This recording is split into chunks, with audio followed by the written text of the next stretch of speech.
I wonder how many of us, as we drive past a large park, actually stop to think what it takes to keep them looking so good. Well, one park I've admired for a very long time for its impeccable grounds is Centennial Park.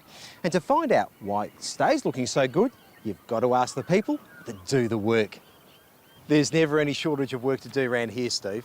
No, there isn't, with 40 acres of land made up of memorial gardens, burial sites and other facilities. There's never a shortage of work to be done around here to keep the park looking pristine. OK, take us through a typical day. Well, obviously there's a lot of mowing to be done.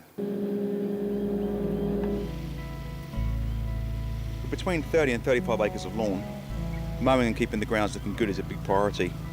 We have a number of people constantly mowing and trimming during the week to keep the kaiku grass and the park looking at its best. And we have over 7,800 roses that add lots of colour to Centennial Park, which all need pruning and feeding, and at this time of year especially deadheading to bring up the next lot of flowers. It's not just the roses we have here. There are over 50 themed gardens that make Centennial Park more a park than a cemetery. What do you like about working here? Well, the work's very diverse. You get the opportunity to work out in these beautiful gardens, and also you get a chance to work inside the crematorium. The crematorium? That's right, yeah. Let me show you around. Love to. So this is a part that the public would generally not see. No, they generally wouldn't, but they have access to it if they would like to come for visits and tours. The park actually allow that to happen. So take us through the process of the end of a ceremony, either at the Jubilee complex or at a funeral home. Correct, what would happen then to the coffin? The coffin would then be transferred to the park, as you say, either from our chapels complex or from the funeral home, brought here to the crematorium. From there, the coffin will be held until all paperwork is completed, and then once that's ready, then we can go ahead with the cremation process. Explain what process and what heat they get up to.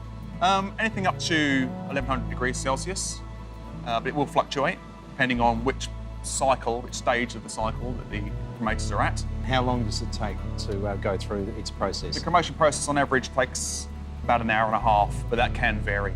So once the remains are removed, what happens then? Well, the remains, once the cycle is complete, bone remains are raked from the cremated chamber into a cooling area, into a cooling hopper. Once those remains have been cooled sufficiently, they're then removed and processed into the ash that people are more familiar with.